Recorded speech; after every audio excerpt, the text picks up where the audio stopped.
in the supplemental materials folder. I'm not sure if it's working though, so if somebody could let me know. Senator Wu, you're recognized.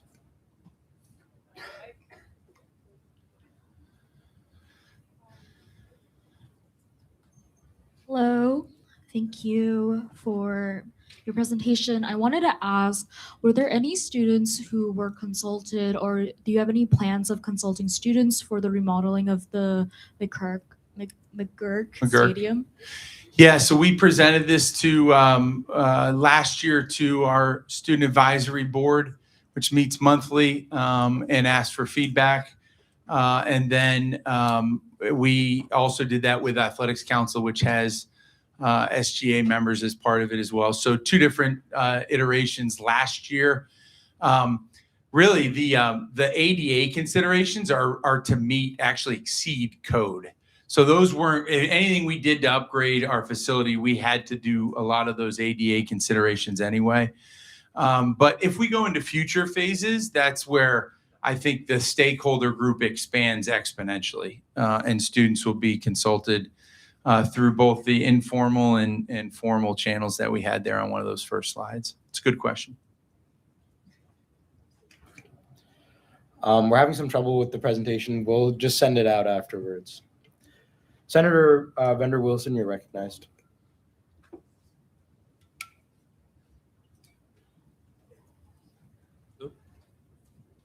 Hello? Okay. Yeah, hey, so you say that the football stadium is ugly. Well, the first question I guess I have is, like, are there any structural issues or, like, reasons beyond, like, it's ugly that it needs to be renovated?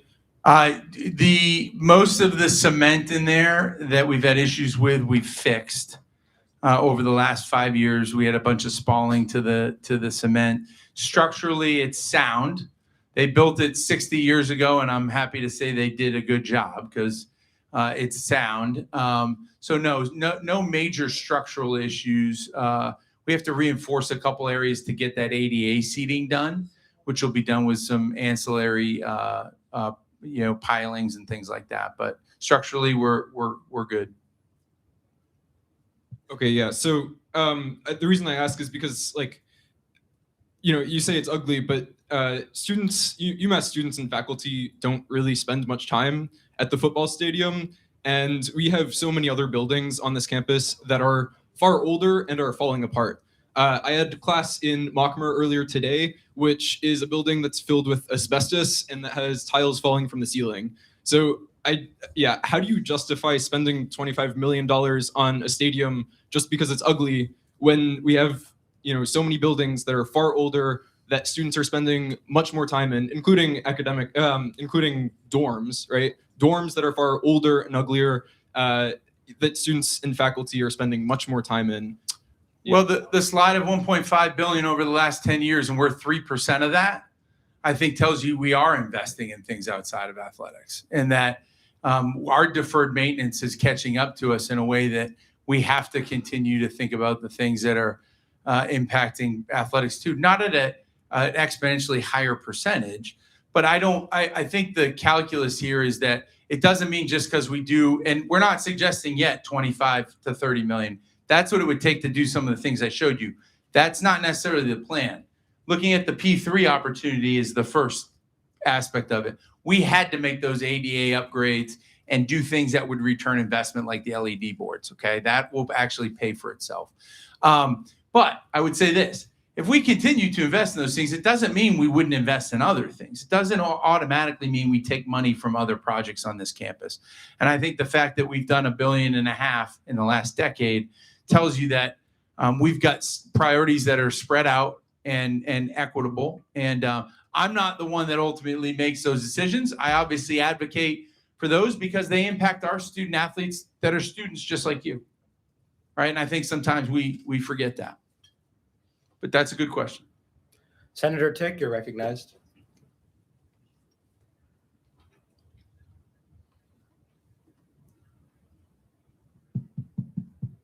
Hi. So I'm wondering, I believe it was our women's field hockey team that won their entire conference. I'm wondering why there was not any publicity and why they have not been getting more attention. I've heard a lot about the football team, but I had to find out like months after their championship that they won, and I'm really interested to see, because football is an inherently male sport. I'd like to see some more attention for. I didn't see anything up there about renovating any spaces for sports that were used by female teams. Okay. Well, on the athletic slide of things that we've converted, field hockey's one of 7 women's locker rooms that we actually completely renovated in the last 2 years. Women's soccer, women's swimming and diving, field hockey, rowing, women's basketball, rowing, or let me see, who else? Softball, and I'm missing one, women's lacrosse. So those are all been renovated. Really, the only 2 that we've tackled on the men's side were ice hockey, and we just did a renovation to the football locker room as well. In terms of recognizing field hockey, we actually had a really great welcome back reception for field hockey with the campus community. We put that on all our social channels last fall. They came back to about 250 people welcoming the bus. We did a ring ceremony for them. We recognized them at both a hockey and a basketball game. So we are recognizing our female student athletes, all of our athletes that win championships. And I will tell you that we're being, compared to our Division I peers, our equity in our women's sports is actually far exceeding our peers. And it's part of the reason why we're winning a lot of championships in our women's sports. And I'm really, really proud of that. And then a follow-up. So I'm actually from South Carolina. Football is a big part of my life growing up. So I noticed you comparing our teams to teams down south who people were going to, and in terms of retention and recruiting new students. However, I think it's a very different cultural shift, and it is perhaps an unfair comparison, seeing as how our football team is not successful, and a lot of the teams you compared us to are incredibly successful. And then on the flip side, you compared us to, I believe it was Vanderbilt or some widely known, very great academic institutions. So although the UMass is by all means an incredible school, we are not to their level as well in terms of funding, especially. So I just thought it was interesting because of the football streak that I was actually contacted about from a lot of my relatives down south, how we're continuing to invest so much money in a team that is not returning. Yep. So the slide, if you saw the Wall Street Journal article, that in that article, it says that students from the Northeast, high school students, are going south. That's why I use those schools to compare, because that's what they're offering, is that experience in the South. I'm not saying that. You're right. It is cultural. It is very different than up here in the Northeast. That's a real impediment to success for us. But those are students that we're competing with as an institution. Admissions will tell you, undergraduate enrollment will tell you that it's changed considerably who now we're competing with for college-age students in this region, not just in this state, but in New England and in New York and New Jersey and through the DMV area of the Mid-Atlantic. And a lot of those students are going down south. And so that's a consideration here when you think about what the investment might be for football and athletics in general. Senator Siegel, you're recognized.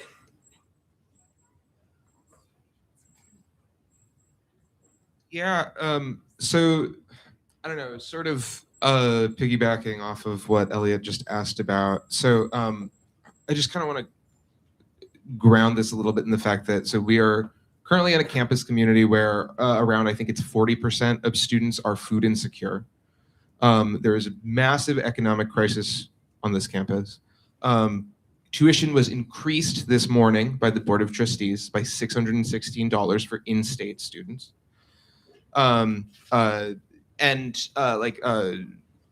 the main reasons that administration will give when academic programs like mine, social thought and political economy, face cuts, face staff firings based on budgetary reasons, etc.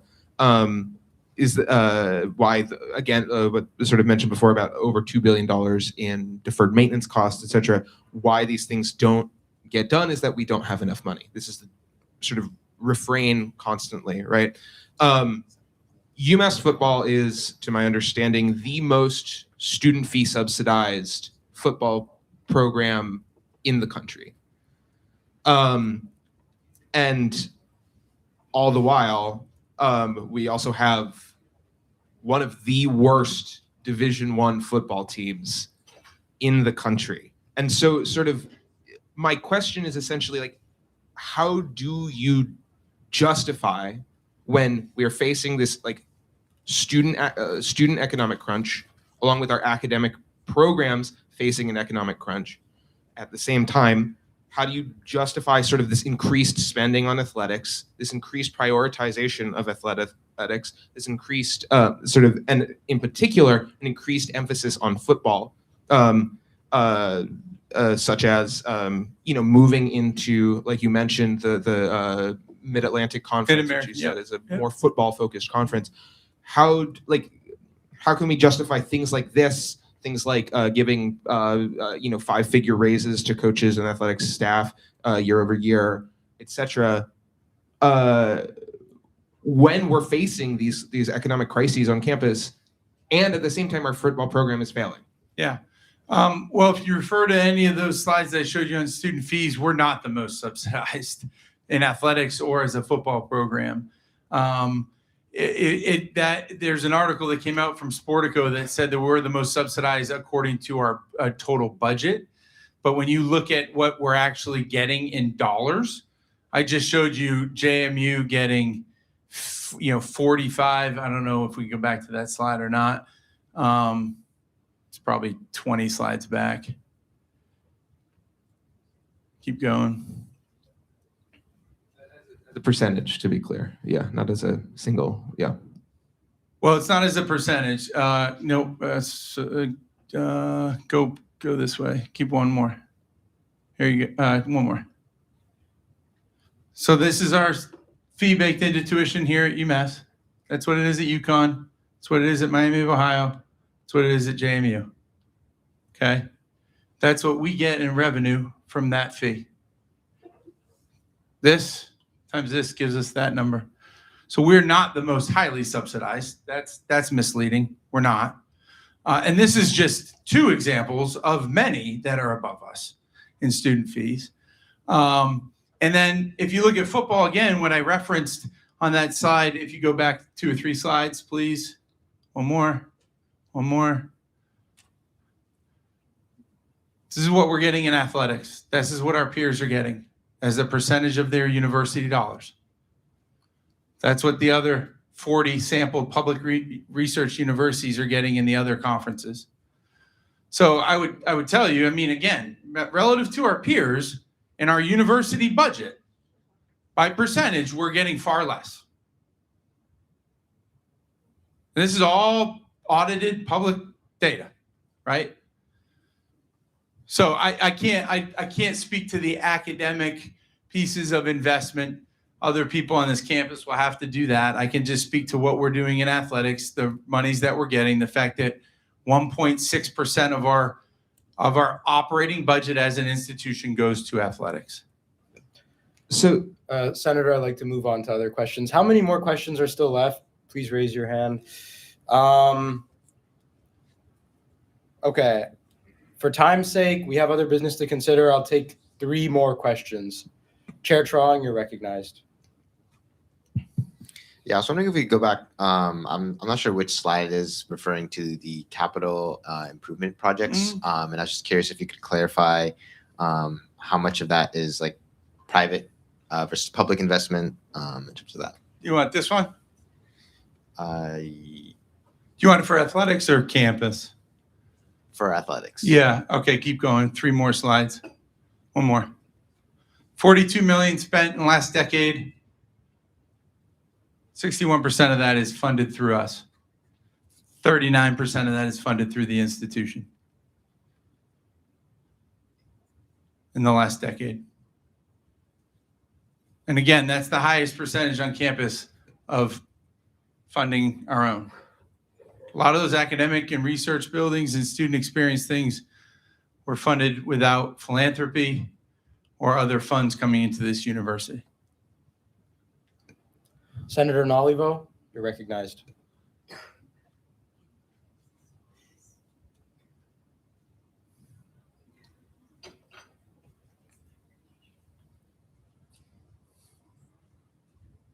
Hello. Hi. First off, I just want to say thank you for a really enlightening presentation and educating us on the background info of all the budgeting, so that us as student government representatives can educate students who mostly speak about the budget of the athletics program, especially the football team, and don't fully understand, obviously, everything that you guys are doing to fund your own program and look for outside sources to save money for all of us students through our tuition, and obviously take such a small portion of what we're paying and putting it directly into these teams that are currently thriving, and especially our hockey team, who obviously I'm sure everybody in this room has been to a game. They're phenomenal. I'm a huge fan. I did just want to say, really quick question for you. I don't know if you're aware, but Polynesians are a micro group on this campus, and you recently had an awesome night honoring our heritage. I'm a Polynesian student here at UMass, and I just wanted to ask if I could get a Hawaiian shirt because I did show up an hour early for the game and unfortunately couldn't get my hands on one, but the likelihood, I don't know if you can make that happen. but- That's a great question. I didn't even get a shirt either, but I Oh. would definitely reserve one for you. If I can, I'll ask our marketing staff Okay. if they have any extra ones. I appreciate the Thank comment. you so much, and Yep. thank you for taking time out of your busy schedule to be here tonight. Thank you. Thank you. Okay, yeah, I'll give an extra question. Senator Facizo, you're recognized. Okay. So yes, again, thank you so much for coming here and having this dialogue with us. We really appreciate it. So when I'm looking at the percentages that you're talking about, where relative to other teams, UMass, not other teams, sorry, relative to Other schools. other schools, Yep. UMass isn't giving as much funding, but that's still a small percentage of a lot of money overall. Sure. Right? Yep. And a lot of students that we're the ones talking to, the ones we're canvassing for, are telling us that they're watching, like, tuition is skyrocketing across the country. Yep. And a lot of us are going into maybe even a lifetime of debt just to be able to go to school. Sure. So a lot of these students are coming to us with a lot of frustration, saying that all they're hearing about is the importance of football culture, about the importance of the cosmetic value of McGurk, and they're not seeing any actual change in that football program. So it's really hard for us to bridge that gap of explanation. Yeah. So I want to know what you would say to those individuals who are on campus who maybe honestly don't participate in going to football games or are more concerned about, say, food insecurity on campus. Yeah. That's affecting like almost half of the student body. Yeah, listen, I certainly respect that and understand, and every campus has priorities and understanding and delivering on those priorities. You're going to find a wide array of opinions on those things. Our goal is to be remarkable stewards of the resources we're given. That's what we try to do. I would say this, there's a whole nother slide deck that I'd love to come back and show you all if you want me to, that talks about football in particular and why we're going to win and why we haven't won. It's not excuses. There's reasons for that. But I would just tell you that, clearly we want football to be a point of pride for this institution, all those who follow it, the students here. And when you leave this place, that you can say, I was there when it turned around, and now look at football, and now look at the athletics program. And what the ultimate goal is that what the best athletic programs in the country do is they invested in athletics at such a great extent that they ended up becoming self-funded. Okay. And we're far away from that. I'm not saying that that's around the corner, but the best programs built a lot of them look just like us 30 and 40 years ago. We didn't invest. And what I don't want is the people coming after me to say, what was Ryan Bamford doing back in 2025, 26, when they should have been investing and we could have been in a different place in athletics. And we've had a ton of success in our athletics program. It's got a really good, rich history. The reason why we can get a lot of gifts for our projects is because people have a lot of pride in what we've done in athletics. And I think that speaks volumes, but there's no doubt you make a great point that there's a lot of competing interests, a lot of priorities. The food insecurity thing, we worked closely with our university relations staff on the food bank and the work here done on campus. Part of what we do in our community engagement, probably over 100 of those hours of the 2,000 are built on food insecurity, the food pantry locally. We have 3 teams that do that. I go and volunteer during the holidays for that. I mean, so that's real. Don't get me wrong, right? And certainly we have a great respect for that. So thank you for that question. All right, last question. Senator Tackey, go ahead.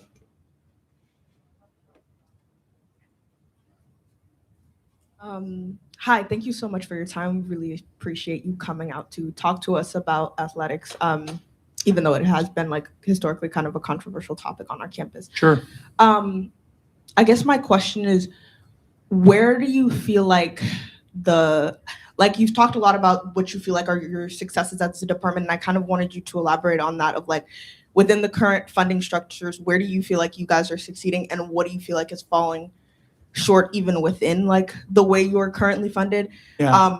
I know you say that like I think we've all been able to see you're not funded at the same level as your peer institution, but like where would that funding be going in terms of like, I guess, actual like sports training for football and even beyond that? Yeah, so it's a great question. So I referenced it earlier. One of the things that we absolutely take very seriously, not only just because of our Title IX obligations, but our gender equity. When we bring dollars in, that dollar gets split and shared equitably with our female student athletes. So all those locker rooms we renovated, we actually didn't get many gifts to support that. We funded that through department revenues that came. In fact, some of our football dollars from game guarantees that we received helped fund those projects, right? So the sports that I guess the way that I position this, and I did this with our foundation board and other donors, is when we have invested in athletics and teams, we have won. Hockey is a great example of that. I came in 2015. In the preceding 50 years of hockey, and there's a break where we didn't have hockey for about 15 years, but 50 years, we went to 1 NCAA tournament. We've now gone to 6 of the last 7 NCAA tournaments. We've finished as runner-up and a national champion in 2021 because we invested in it. The arena didn't change, the ice didn't change, but there used to be times when I could count how many people were in the arena. And then you just saw that image that I led with tonight. And that was 8,000 people at that game, including 3,800 students. That's because we invested. And you want a return on any investment you make. It's a zero-sum game in athletics, right? If we invest on the academic side, it may mean that some others in our peer group may not invest. Everybody's investing in athletics. But there's a winner and there's a loser. So it doesn't guarantee that you're going to win, but it gives you an advantage that we hope to take and run with. And we're fortunate. We finished 86th in the country on the back of men's soccer, field hockey, ice hockey, cross country, swimming and diving, rowing, all of those Olympic sport programs, not football or men's basketball or women's basketball. And those are extremely important at this place. And I want you to understand that. And that's maybe in some ways, you can blame me that we didn't put more into football and we actually put more into some of those other sports. But I'll take that criticism any day. Right? Thank you for the question. It's a good one. Thank you. Thank you for having me. Questioning period now. Thank you, Director Bamford.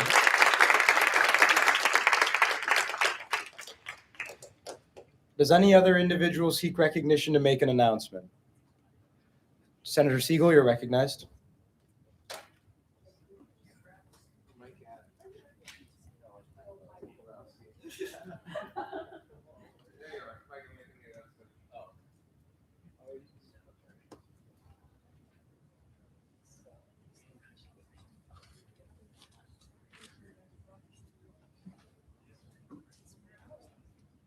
Hi, folks. So I'm here to tell you all about an event that's coming up on this Friday. On Friday, April 10th at 3 p.m. outside of the Student Union, a coalition of a number of student groups from UMass and the 5 colleges are organizing a large demonstration against the U.S. war in Iran.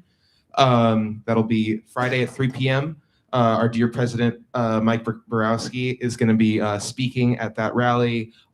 Congressman Jim McGovern has agreed to come and speak at that rally as well. So I would really encourage you all to come join us. It's going to be a great time.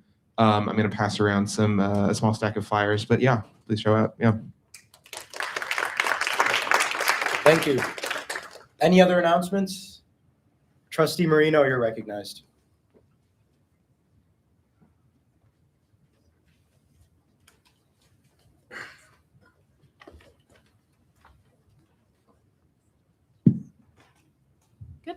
All right. Hi, everyone. It's me, your trustee, Ava Marino. And unfortunately, I'm here to share some disappointing news, but somewhat expected. We did have our spring Board of Trustees meeting this morning, and every agenda item was combined into one vote, including the tuition increase, so it passed unanimously. Within those votes were some great projects as well, as in approval of changes to approved capital projects list, like the construction of a thermal energy storage tank. I was in favor of that, including renovations to the Conte Clean Room and a construction for a Center for Early Education and Care, as well as appointments to named professorships, appointments of tenure, and an internal audit charter amendment, very important to ensure that corruption is kept out of our university. Unfortunately, me and the other student trustee came to the conclusion that because of those other 7, 8 items on the list, we did vote yes in the blockchain of those votes, so it was unanimous. If anyone has any questions about the meeting, please do ask me. We were not provided an opportunity to separate those action items. Chair Tron, go ahead. Yeah, I guess I was just a little bit curious when you mentioned that they put all the agenda items into one line item and then block vote. Is there a reason that they gave for that, or? Nope, no explanation, no clarifying question space. It was that way before the meeting started. And was that on the agenda that was sent out, I presume, 48 hours? Yeah. Senator Siegel.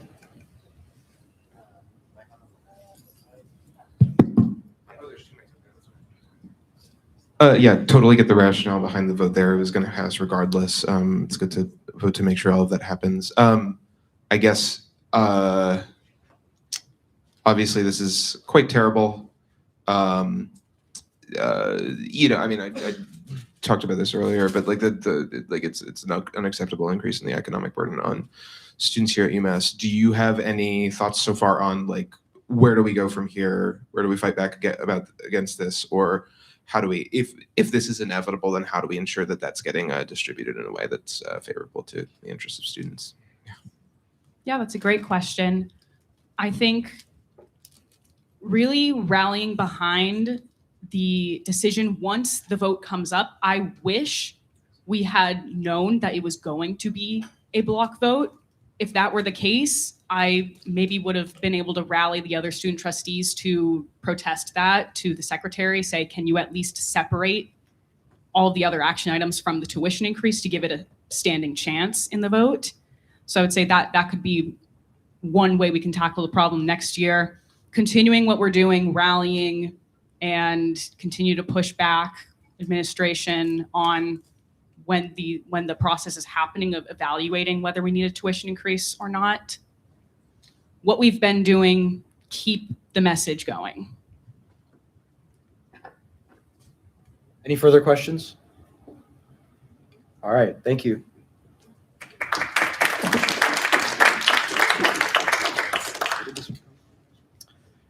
Senator Walker Hoover, you're recognized.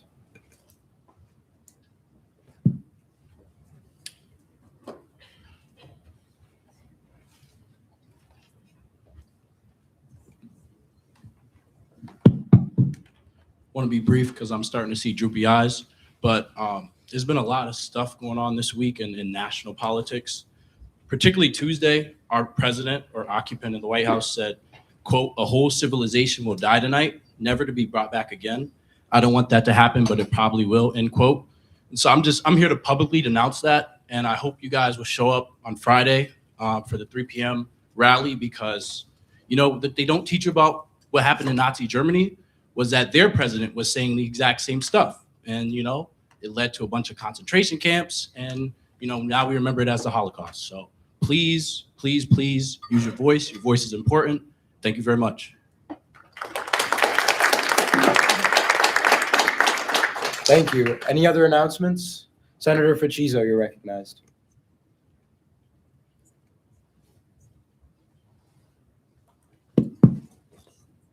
All right, this will be brief. I talked about this briefly last week, but I just want to remind you all, just because I believe the general student body kind of deserved a warning about this, but you gotta do the best with what you have, right? On Sunday, this Sunday, the 12th, there will be a completely unaffiliated with UMass, but a protest on campus on the South Student Lawn, so over there by the pond, by an anti-abortion group from Boston. And this isn't any kind of call to action for any of you. If you're interested, there are counter demonstrations occurring, but I feel like, it's good to have pre-notice for this kind of stuff because this can be triggering for a lot of people. So this is gonna be happening from about 12 p.m. to 5. I believe setup window starts at 8, but I feel like, just good to warn all of you in case you want to avoid that part of campus for your own mental health. But yeah, make sure you're using campus resources for this kind of stuff. If you have questions, please let me know. I have more information. Thank you. Does any other individual seek recognition? Senator Tick, you're recognized.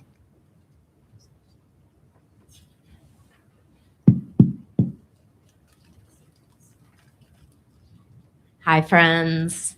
Okay, so I'm doing really good work with my kosher initiative. In case some of you don't know, kosher students have to pay an additional, I believe, $200 or $350 on top of the meal plan to eat kosher dining and only kosher dining. They can't eat anything else. And they just last semester added breakfast, which is ridiculous. I'm looking to eliminate that fee by absorbing it into the larger fee, which would really be like a 1 cent increase. I mean, I also want to open it to halal students because these are groups on campus who are losing weight when they come to school because of the religion they practice and the way they practice it. It's really messed up, but I did not include it or send it in. I made a Google form because I'm trying to get information from students that abide by these. Specifically, the form I'm sending out right now is about Jewish or kosher students. So if you know anyone that could fall under that umbrella or any student that just wants to fill it out, please, please, please reach out to me. I'm trying to get at least 30 people and I am not having a great time at nagging people. So I'd really appreciate it. Thank you. Thank you. If you want to reply to the Senate email thread with that form, that's fine. I tried to send the athletics presentation that way. I don't think it worked, but I don't know. We'll try to get that to you guys some way. Does any other individual seek recognition for an announcement? All right, seeing none, the Associate Speaker will conduct the first roll call.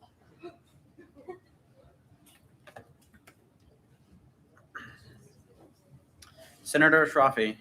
Senator Shrafi, present. Senator Baker. Senator Baker, present. Senator Belair. Senator Belair, present. Senator Breen. Senator Breen, absent. Senator Calvo. Senator Calvo, present. Senator Chamu. Senator Chamu, present. Senator Chaparro. Senator Chaparro, present. Chair Dami. Chair Dami, present. Senator Dang. Senator Dang, present. Senator Haycock. Senator Haycock, present. Senator Ercole Espinal. Senator Ercole Espinal, present. Senator Hirondani. Senator Hirondani, absent. Chair Hood. Chair Hood, present. Senator Huang. Senator Huang, present. Senator Conan. Senator Conan, present. Senator Kennedy. Senator Kennedy, present. Chair Kim. Chair Kim, present. Senator Cohison. Senator Cohison, present. Senator Mari. Senator Mari, absent. Senator Martos. Senator Martos, absent. Senator Meesom. Senator Meesom, present. Chair Mello. Chair Mello, present. Senator Morales-Kino. Senator Morales-Kino, present. Senator Nalivo. Nalivo, present. Thank you. Chair Nguyen. Chair Nguyen, present. Chair Onyeka. Senator Nika, absent. Senator Rahi Patel. Senator Rahi Patel present. Senator Reeb. Senator Reeb present. Senator Rogers. Senator Rogers present. Senator Schuette is present. Senator Siegel. Senator Siegel is present. Senator Sun. Senator Sun present. Chair Seversky. Chair Seversky present. Senator Tacky. Senator Tacky present. Senator Tick. Senator Tick present. Senator Torngrip. Senator Torngrip present. Chair Trong. Chair Trong present. Senator Valatka. Senator Valatka present. Senator Valencia Gallego. Senator Valencia Gallego present. Senator Vender Wilson. Senator Vender Wilson present. Senator Verma. Senator Verma present. Senator Walker Hoover. Senator Walker Hoover present. Senator Wu. Senator Wu present. Senator Golu. Senator Golu present.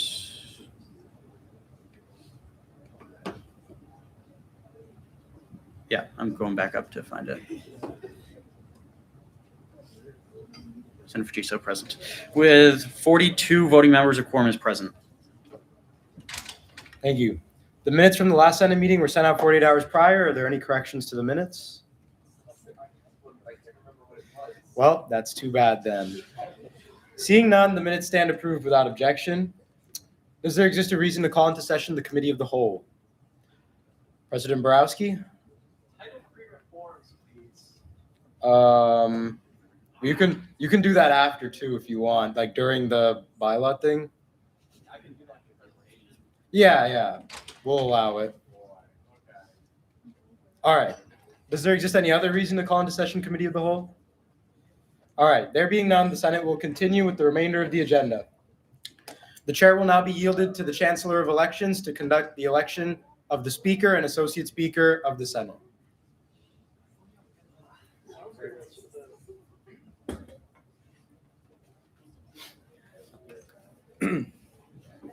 All right. Hello, everybody. I am Chancellor of Elections Gabriel Heredia. I'm Joint Elections Commissioner Fidelia Azonwen, and we will conduct, or it is my honor to conduct the Speaker elections. So with that, the nomination period for candidates for Speaker of the Senate is now open. The chair will recognize any senator wishing to make a nomination for Speaker of the Senate. Every nomination, as a reminder, must receive a second. Yes. That is received. Sorry. Just point of clarification. This is for Speaker, not Associate Speaker. Yes.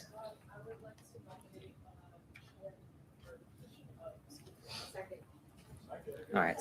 That has been seconded. All right. Any other nominations? If no senator wishes to make any further nomination, the nomination period for the Speaker of the Senate is closed without objection, and the chair will now read nominations received for Speaker of the Senate. Chair Kim, obviously. Senator Morgan Kim, do you accept this nomination? Great. All right. So with that, the nomination period for candidates for Associate Speaker of the Senate is now open. The chair recognizes any senator wishing to make a nomination for Associate Speaker of the Senate. Every nomination must receive a second. Yes. All right. Hearing a second. The other nominations? Seeing none. Let's see. Yeah, if no senator wishes to make a further nomination, the nomination period for Associate Speaker of the Senate is closed without objection, and the chair will now read nominations received for Associate Speaker of the Senate. In this case, Senator Lauren Schuette, who, she's on Zoom? Yes. Okay, so Senator Lauren Schuette, do you accept this nomination? I do. Oh, Schuette, sorry. Wait, I'm open play. Wait, guys, I accept, I promise. All right. So with that, all the nominees have accepted their nomination. So now we can move on to the Q&A period. So each nominee or nomination shall now have no more than 5 minutes to address the Senate and no more than 5 minutes to entertain questions. So with that, I'll take our candidate for Speaker, Senator Morgan Kim. Yeah.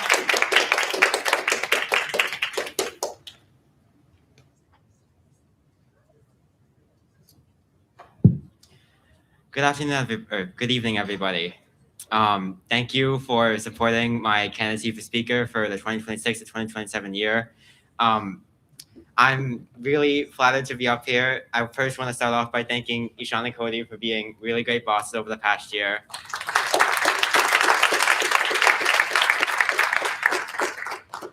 I'd also like to thank Lauren Schutte for being my associate speaker pick. We've been working together on this for months. I'm really excited at the idea of working with her next year. I'm sure that she's going to do an amazing job. All right. We can do one big applause at the end for everybody, but I really appreciate it. I also want to thank Michael Flanagan, who's watching us right now all the way from DC. Thank you, Michael. You're an amazing guy, and I'm so happy for your support and like everything you've done for the SGA and beyond for everybody in this chamber in so many ways that I can never even begin to count. I also want to thank Chair Emeritus Ishan Singh Sarna, who was the previous chair of ODC last year, and I was his vice chair.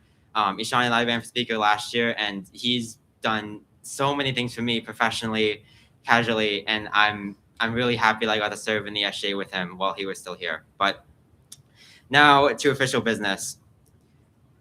Over my past year or so serving as the ODC chair, I've been working really hard across different parts of campus life, working with lots of different people, both in the executive cabinet and also legislative. I want to point to a few specific accomplishments that I've done as chair of ODC that I've had permission to share thanks to multiple secretaries. Sophia, thank you so much for working with me as PR secretary. I couldn't have done the election without you. You were instrumental in doing every single part of the election from the start to finish. If it wasn't for you, I don't know what I would have done. I also want to thank Attorney General Owen Mullins. As soon as he came into office, we talked about the content advising office. So last year in the fall 2025 election results, 2.4% of students surveyed said that they knew about the content advising office. That's a really low number. In the fall semester, thanks to multiple efforts from content advisors, Attorney General Mullins himself, but also my mass emails that I was able to send out to the undergraduate student body multiple times, we were able to actually raise the number of cases received, raise the percentage of cases received by 50% in just one semester, thanks to us sending emails, being proactive, making lovely posters. It worked, and now they're in a better position than ever, I'd say. I also worked in the past few semesters with Secretary Lakevier working on dorm heating. We surveyed about 10% of the student body just based off of one email and a few other efforts. That effort, thanks to Lakevier's insane amount of work over the winter semester and the fall, working I think upwards of 40 hours a week sometimes, he has single-handedly lowered the carbon emissions by hundreds of tons and saving university thousands of dollars every year, every winter. And that program, the pilot program, is going to be rolling out in other buildings across the university in the years to come, I'm sure. But that's not everything. I've also been advocating statewide. Last year in 2025, I went to the State House with other organizers from UMass and other people on campus with Phenom, and working together with lots of different state legislators and lots of other people, we actually got a $5 million increase to student financial aid programs. This type of efforts continued into the fall when we helped support a resolution for community college waivers, restoring that to help people who are going paycheck to paycheck and also going to college, working, supporting their children, their family, make sure that they can help pay for textbooks and housing aid. One other thing I want to emphasize is that I've been a really reliable person. JD can also speak to this, but working on SABs, going to the Faculty Senate to talk about micromobility policy just in the past week. I've had Tony Pake talk about how instrumental that was just in the undergraduate survey to see how many students have been almost hit or hit by micromobility devices since the fall semester.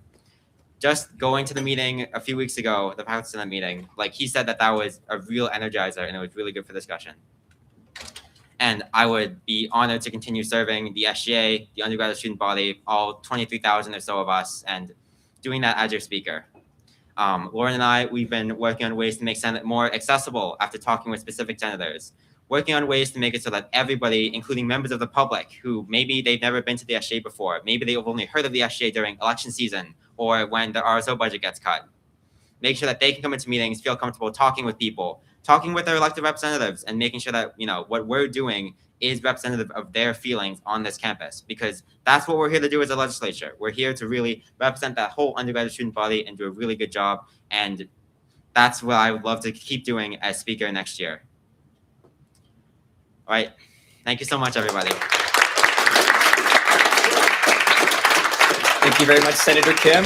Now, the nominee will now entertain questions for no more than 5 minutes. The chair will now recognize any senator wishing to raise a question. Yes. Yeah, first off, thank you so much for moving forward and putting yourself out there to get nominated and running for this position. I guess my question is, retention is something that has routinely been brought up within the SGA, but also throughout student organizations. And so I guess my question to you is, what sort of plans or action steps do you plan on taking as speaker if elected, when elected, to address and improve retention throughout the SGA? So retention is a really big thing, and I'd say that this year with Cody and Sean, we've actually seen a pretty good increase in retention. We've seen less senators dropping out. When I was finishing my first semester, we had 15 vacancies in the Senate, and I've also had the pleasure of interviewing a lot of you, so I know what it means to, come into this organization halfway through the year, have to get trained and everything like that. So in terms of retention, I'd say that the Speaker's office with me and Lauren at its head will be a place where anyone, regardless if you're a senator or anyone else who's just concerned, you can come in with us, have a chat, and we'll see what's happening. If there's any way that we can support you, anything that you're having some worries or confusion about in Senate or in SGA or just in general in this crazy undergraduate experience, we're always going to be open to hearing people out, making sure that everyone feels welcome in this body, even if you just got here or if you've been here for close to 3 years. I think is the most senior member we have right now. But yeah, making sure that the Speaker's office is always open to hearing anybody out and making sure that all of our senators and all of our undergraduate students are sufficiently supported in every single way that we can possibly offer. Yes. Hello. Thank you for your amazing speech. It was super amazing to hear your ideals and what you've done for student government, but also for the student body. I just wanted to ask, so as a member of an RSO or a student club and having friends who are also part of RSOs and student organizations, there has been a lot of animosity, for the lack of better words, towards the SGA for the lack of communication when it comes to certain decisions we make, or just generally being they feel as if there's not a lot of transparency in the issues that we decide to take action on. My question for you is, how do you plan to bridge that gap between the student body and RSOs and the Student Government Association and try to make a better relationship for us? I'd say the number one part is just being reliable, showing up to meetings when you're supposed to show up to them. Part of what I did in the fall actually was related to specifically RSOs and helping them get to their materials. So if you didn't know, we have storage rooms in Bartlett where a few clubs, RSOs, have their materials. Over the summer, I had a few RSOs. One specifically comes to mind for me, UMass or UMass. They were having issues getting into the storage, reaching the person, and they said, "Hey, Morgan, what can we do to get this in time? Because we're going to be performing a convocation, and we really want to make sure that we have this." So I was able to work with President Borowski, make sure that the Secretary of the Registry was also on this and make sure that they got their stuff in time. And they ended up performing. They did an amazing job. I love you, Mald, if you guys are watching the recording. Thank you so much for what you guys are bringing to campus. Yeah. Yeah, just making sure that, we're being aware, we're being proactive, we're reaching out to RSOs. If they message us on the Instagram, that we're responding promptly, which we've been doing in the past few weeks. And there are so many examples of RSO events and other activities that have been reposted on the Instagram story recently. And that's really just the foundation. That's really just responding back to people who have already asked us for, just repost a story, please. And we're like, yep, we can do that. Sorry, you've been recognized now. Can we get the mic? Yeah. Hello, Morgan. Yeah, thank you for. All right. Hello, Morgan. Thank you for your eloquent speech. Yeah, I just wanted to ask. So, as many of you may know, we had a lot of trouble getting our voter turnout to be just enough to, actually operate as the SGA. So, I'd like to ask, do you have any plans for, being able to increase voter turnout so we don't have that much trouble just being a thing? Yeah, so voter turnout was really low in this election. But there is one thing that I'd like to highlight and thank President Michael Borski for, which was collaboration with the Board of Student Businesses. So expiring Friday, if you vote in the SGA election, you get a coupon to a bunch of student businesses on campus. It's programs like that that are funded by the SGA that go directly back to students coming from the SATF and going back to student businesses. I think programs like that are really good. If there is any way that, we can talk to professors specifically to be like, hey, like you're a poli-sci professor, your students should probably vote. Here's a simulated election where you can vote. There's also I worked a lot with Professor LaRaja in my career. He's in the poli-sci department. Thank you, Senator Kim. Your time has elapsed. Oh, all right. Thank you. With that, there's no other candidates for a speaker. We will now move on to Associate Speaker. Senator Lauren Shute, you now have 5 minutes to, oh, Shooty, I'm so sorry. It's a Canada event in the speaker elections. Anyways, you should have now 5 minutes to address the Senate and no more than 5 minutes to entertain questions.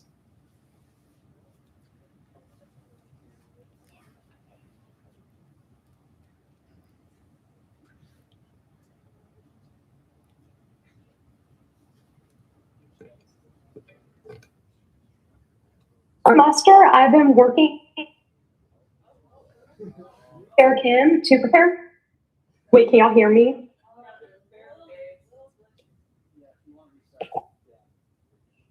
Hold up, is this better? Okay, hell yeah. Oh my God, wait, I'm sorry guys. Anyway, okay.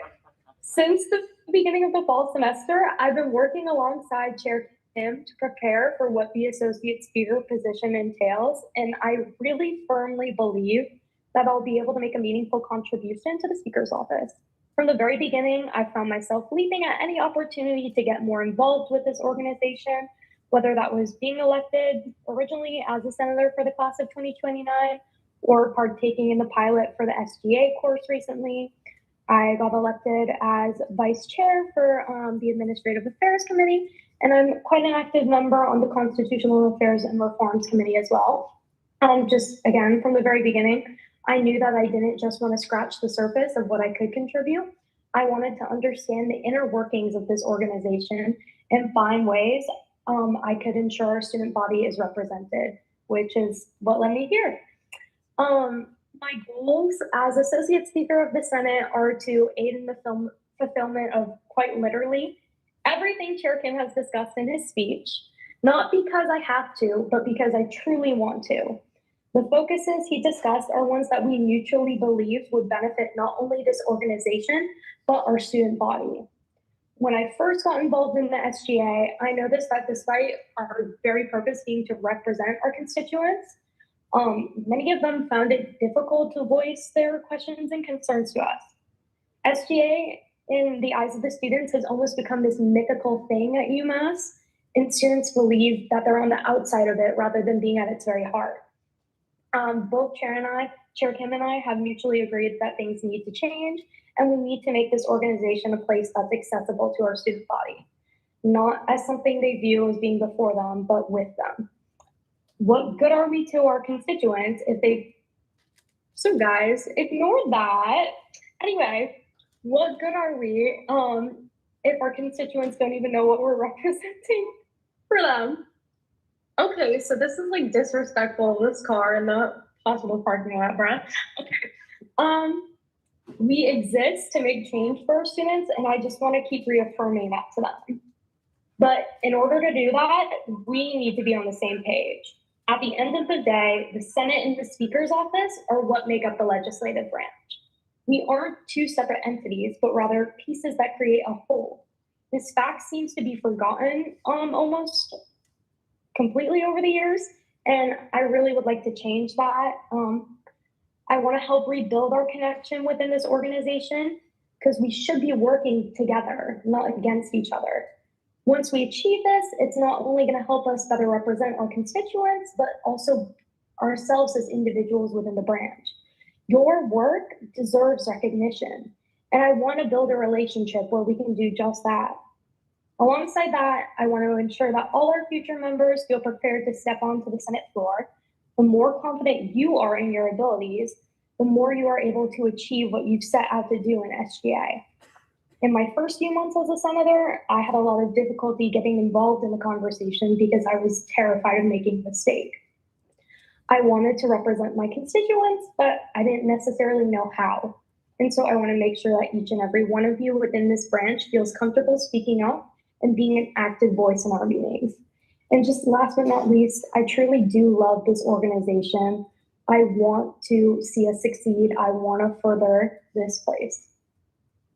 So thank you.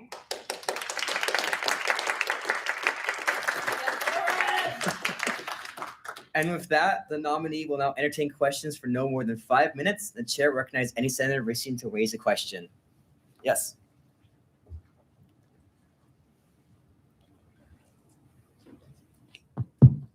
Great speech. I just had a quick question. It was really for the speaker candidate, but I'll ask you as well.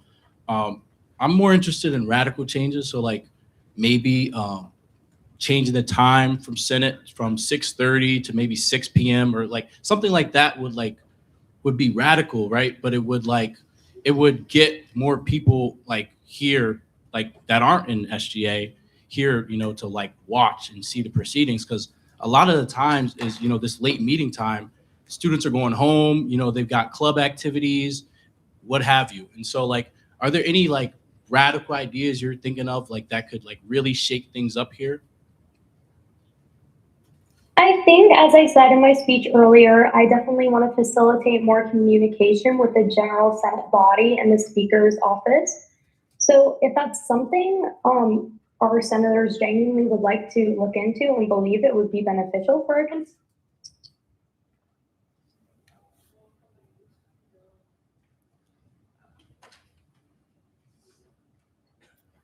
you can talk to Chair Kim and I. And feel free. Wait. Yes. Yeah. Oh, okay, the very beginning. I'm sorry, guys. Okay. So as I was saying that, I think that if that's something that genuinely wants to be discussed, we should. We're supposed to be communicating together as the General Senate and the Speaker's office. If you guys think that's genuinely something that could be beneficial for our constituents and yourselves, we should definitely talk about that. That conversation can take place through the remainder of the semester. Feel free to talk to Chair Kim and I, and that's something we can definitely look into for the future. All right. Any other questions? Yes. Hi, Lauren. Thank you for your speech. I'm curious about how the Office of the Speaker will make sure to maintain neutrality when representing students and all of their opinions. Neutrality is personally a big thing for me. I think that obviously, as we have seen throughout the student body, we can never fully assure that we're representing all students' beliefs, but we need to understand that we are coming into this Senate floor as not representing our own personal opinion, not just that, but also our entire student body. I think that we should maybe have discussions in the future about what we can do as senators to promote this neutrality. I think that could be discussed at the future training session that we will have at the beginning of the next fall semester, and then that could be gone over in a general body meeting again. But that definitely is something that needs to continue to be visited at, and I would love to keep promoting it, of course. Any other questions? Yes. Hi, Lauren. Thank you so much and lovely speech. I just was wondering if you could talk a little bit more about what sort of efforts that you and Speaker Kim will potentially be pursuing to increase the diversity of senators and makeup of the legislature, such as not only by like diversity by like, race or sexuality, but also by major as well. Sorry, Chair Kim. But okay, by race and major. Okay. So I think that the big thing that needs to be done is SGA as a whole we need to do more promotion. We need to expand our reach in the student body, whether that's like having more senators go out and talk directly to people, having more publicity, which guys, outreach and development already does a great job at, but still. Speaker's office can definitely be in cahoots with DEI, the Secretary of DEI, and we can keep working on initiatives for that. Obviously, that's something that Chair Kim and I, it's definitely an incredibly important initiative that we ensure that this student organization has a diverse amount of people, like you said, in race and major.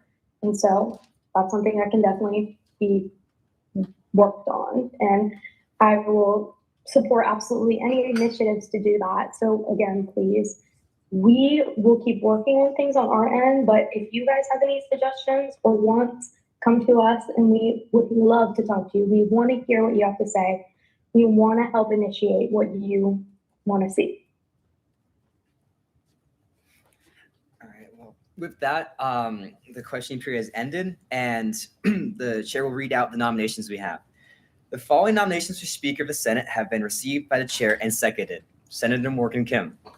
The following nominations for Associate Speaker of the Senate have been received by the chair and seconded it. Senator Shooty. So sorry.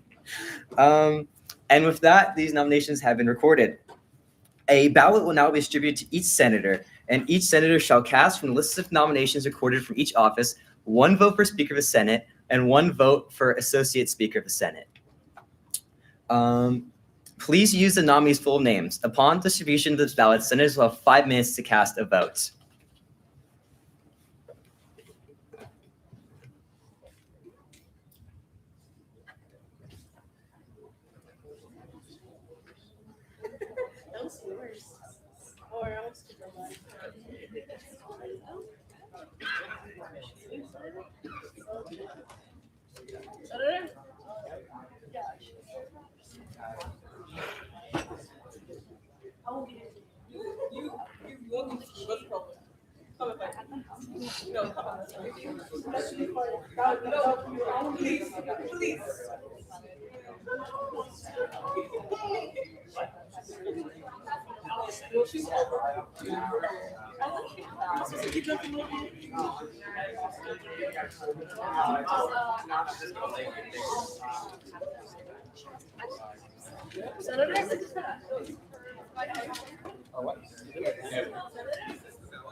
Has anyone not received a ballot? That's a senator.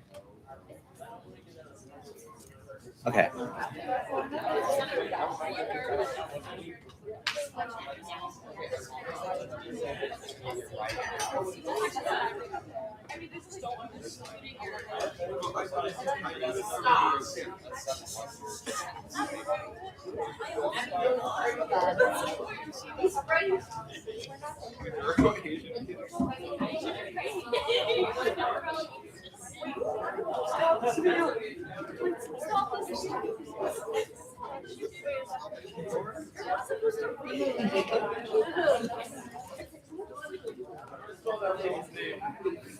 Guys, Lawrence's name is on like the Zoom whiteboard thing.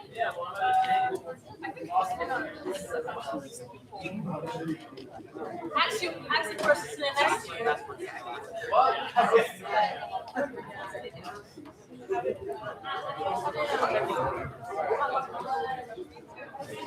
What do you want? What do you want?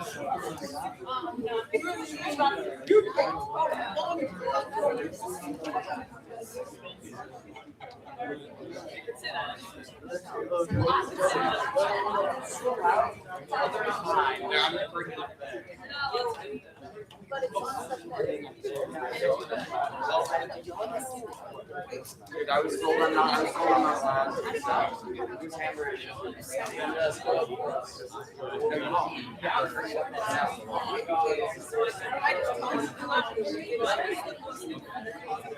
Well, I like to I was going to switch that and then I was wrong, so I switched it.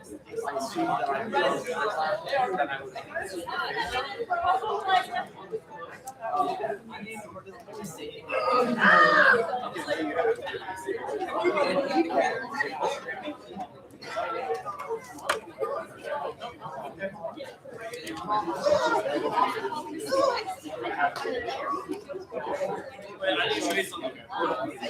These bar dials for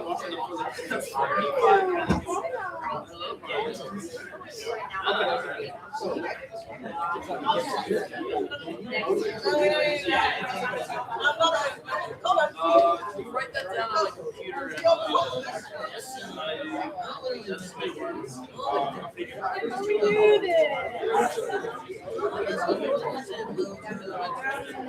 Okay, thank you so much, guys. Thank you so much again, everyone.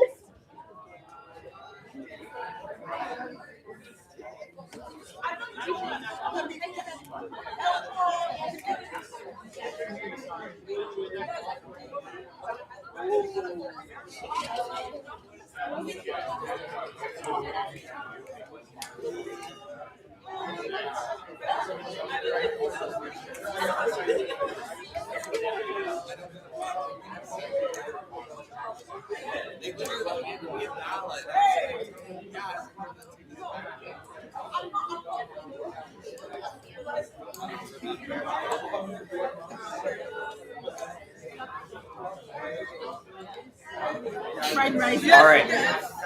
Has everybody submitted their ballot? Has everybody who can, every senator submitted their ballot? Quiet. All right. Are all the ballots in order? Has everyone submitted theirs? All right. Hearing nothing, I think we're okay. With that, the voting period has concluded, and the chair will now retrieve the ballots to the County Elections Commission. That has happened. We collected those. Now the Senate will stand in a brief recess pending the completion of the counting of the ballots by Elections Commission. Please remain in the chamber. I will abstain from this count, of course, but Elections Commission will go count it. We are in recess.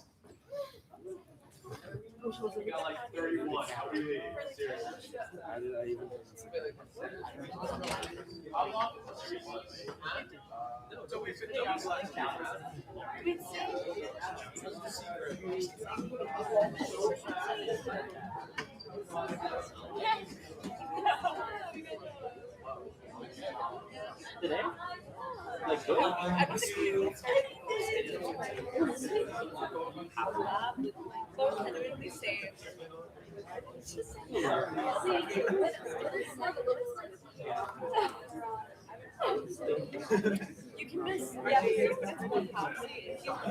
don't show up at the end.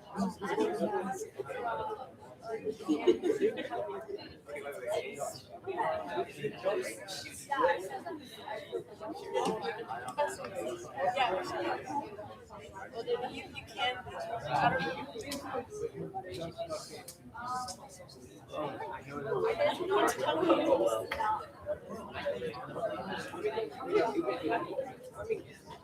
That's excuse.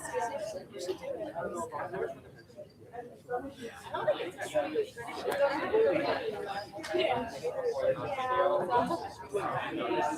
Yeah, it'll be okay. It's not like you're gonna do it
Like you would not be able to see her now. We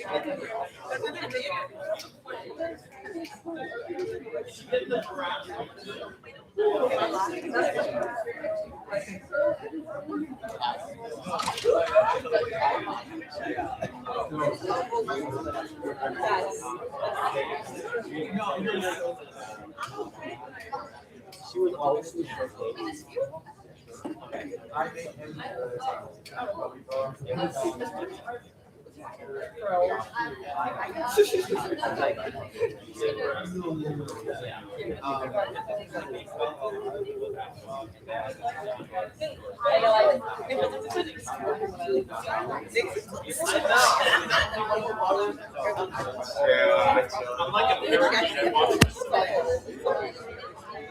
I'm being serious.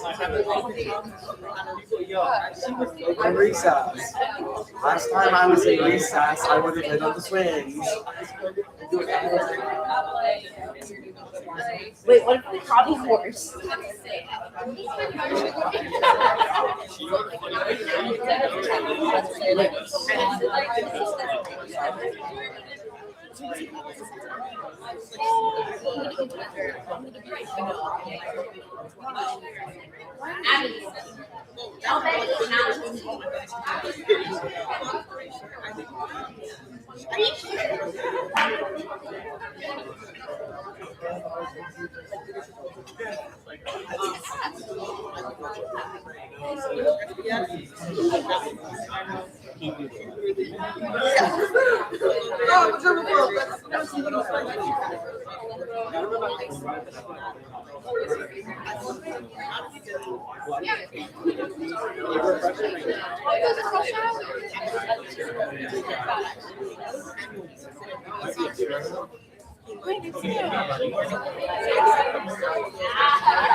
That's true. I can't just run. I don't like that. So my baby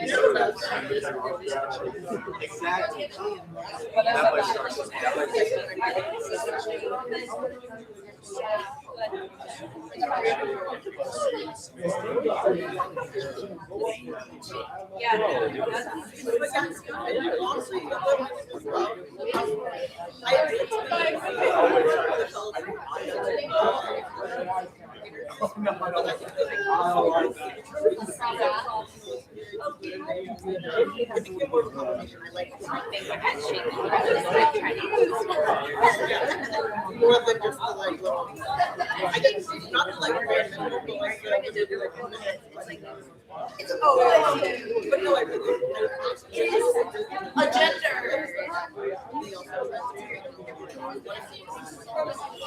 No, Morgan is happy with you.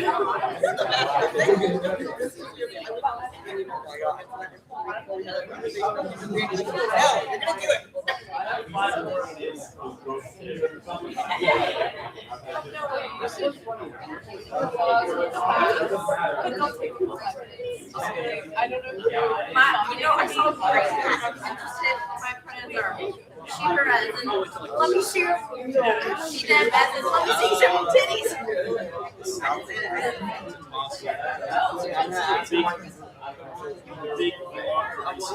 My friend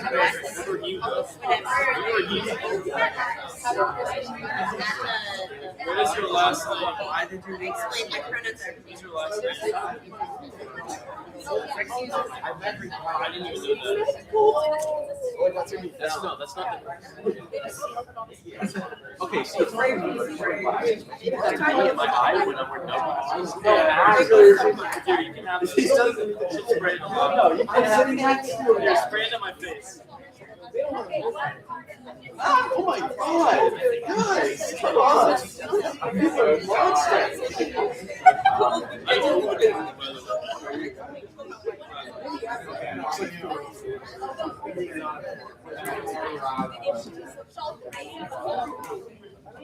Do you think he deserved that, or did I go too far? He used to go to.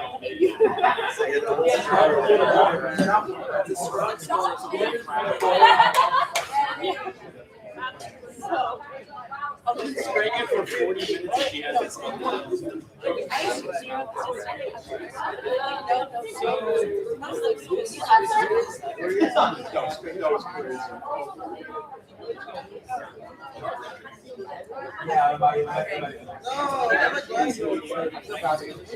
Sophia, when I brought you.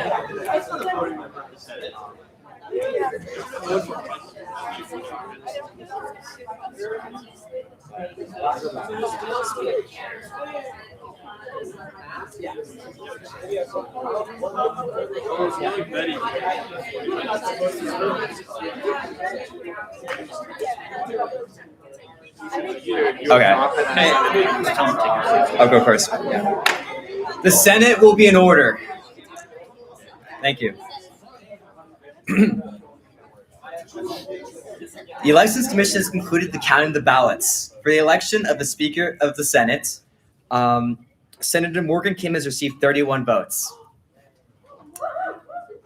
For the election of the Associate Speaker of the Senate, Senator Lauren Schuette has received 32 votes. Thank you. Having received the majority of the total ballots cast, the chair declares Senator Morgan Kim to be Speaker-elect of the Senate and Senator Lauren Schuette to be Associate Speaker of the Senate.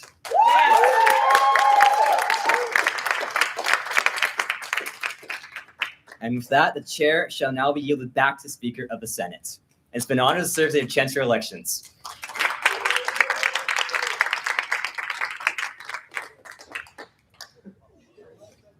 Thank you guys. All right, now I'm replaced. Oh, my computer died. Well, the Senate will now move on to the remainder of the agenda. No special orders were submitted to the office of the Speaker. There's no unfinished business from the last meeting. And so we will move on to our new business. The Senate will now consider S84, a motion to amend Title II, Chapter 23 of the Constitution and General Bylaws of the Student Government Association, sponsored by, yeah?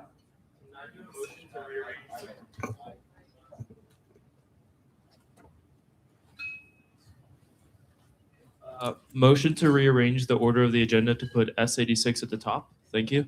Motion to rearrange the order of the agenda has been called. Is there a second? This is just a need for debate. All right, with no indication, the motion is called to rearrange the agenda. All those in favor say aye. Those opposed say no. Those abstaining say abstain. All right, the ayes have it, and we will consider what was it, 86? We'll consider S86 as the next next item on the agenda. Excuse me. So yeah, with that, the Senate will now consider S86, a motion to amend Title III of the Constitution and General Bylaws of the Student Government Association. This is sponsored by Chair Dami. The sponsorship is recognized for a brief factual description. However, this motion is only being first read, so we will do the factual description and take questions, and then it will be tabled to the next meeting. Sponsorship, go ahead. Is there a microphone?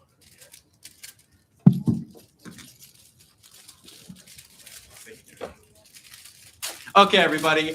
So a crazy night, right? You guys got a lot of information from a lot of different people around campus, and now you're gonna get even more, which is great because knowledge is power. I'm very sorry to have to do this tonight. However, we have to do it tonight because next week is when it's getting voted on because of the second read policy that you all passed, which I actually think is a great idea.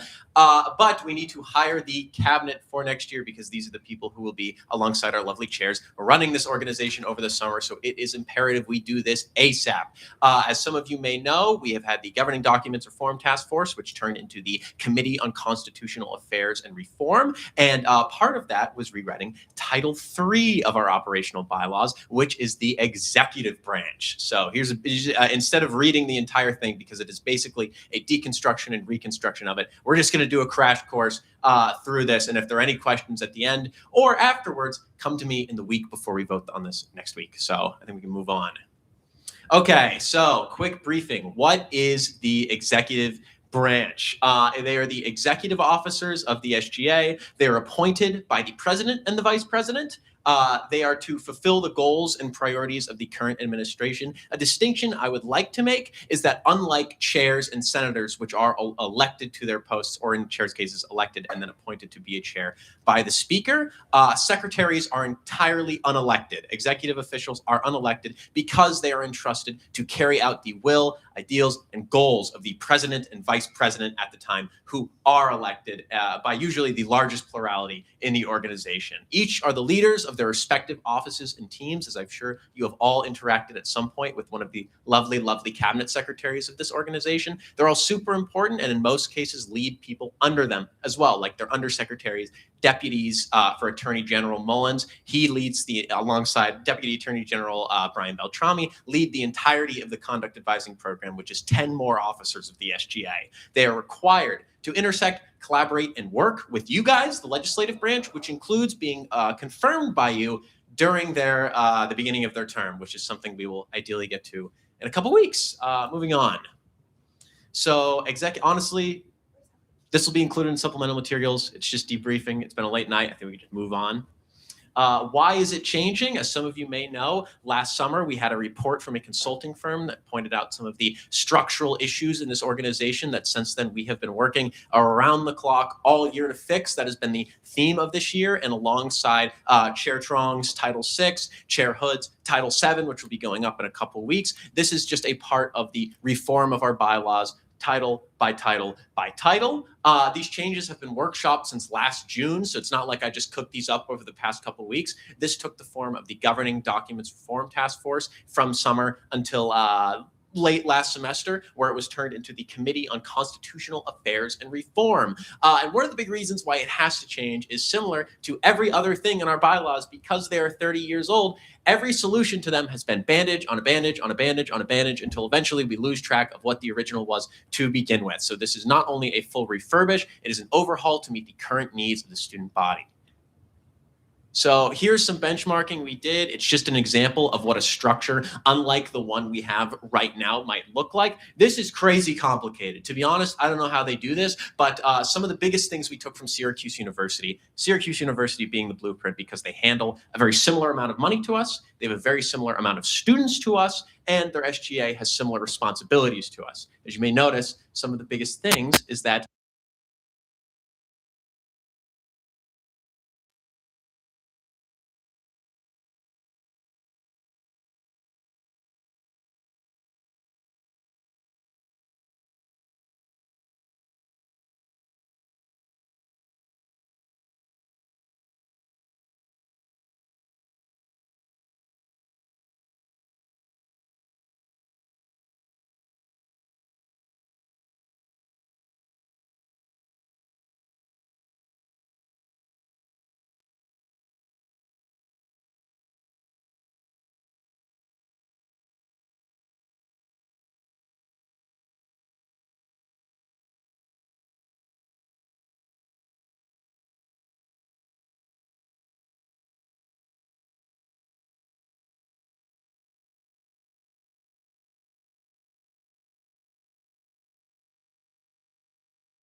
it's not really apt for their position. And considering that we work with the graduate student government, which doesn't use that, the faculty senate, which also doesn't use that, and university administration, which also doesn't use that. However, they do use secretary for jobs that are entirely separate.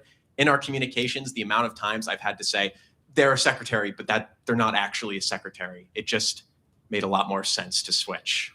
Does that help?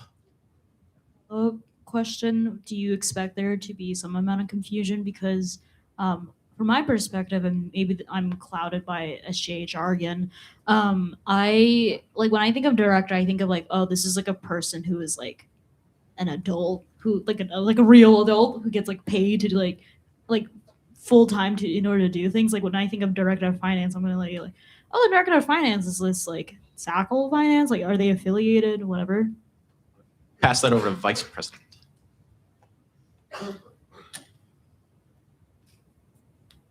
We are adults who get paid to do these jobs.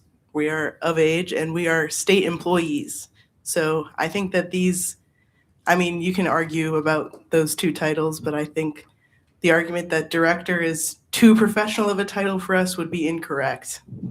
And I will also point out that these people are indeed the heads of their respective departments. There really is nobody above them except for the president and vice president. So if we're speaking purely logistics-wise, they are the director of their department and leader of their team. And additionally, when they see SGA in the email or SGA director of, I think that they'll get the point that they are a student government official.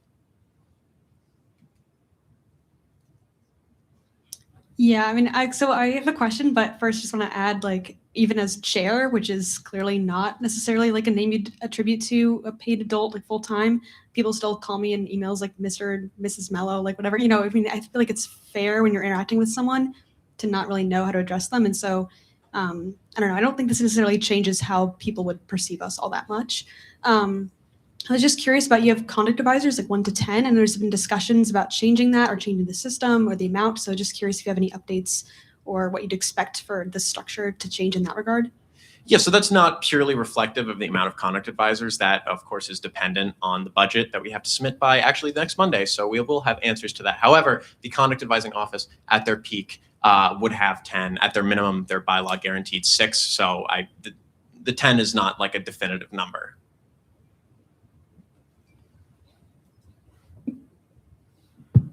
Yeah, this is not finalized, but based off preliminary conversations that I've had with President Borowski, as well as Attorney General Mullins and Deputy Attorney General Beltrami. I'm so sorry, I'm blanking on his name. It appears that we're going to be aiming for 9 conduct advisors for next year. Just this preliminary, not finalized.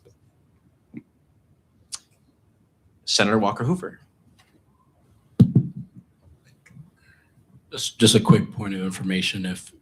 Could we put this in the supplemental materials? Absolutely. Appreciate you. Chair Hood.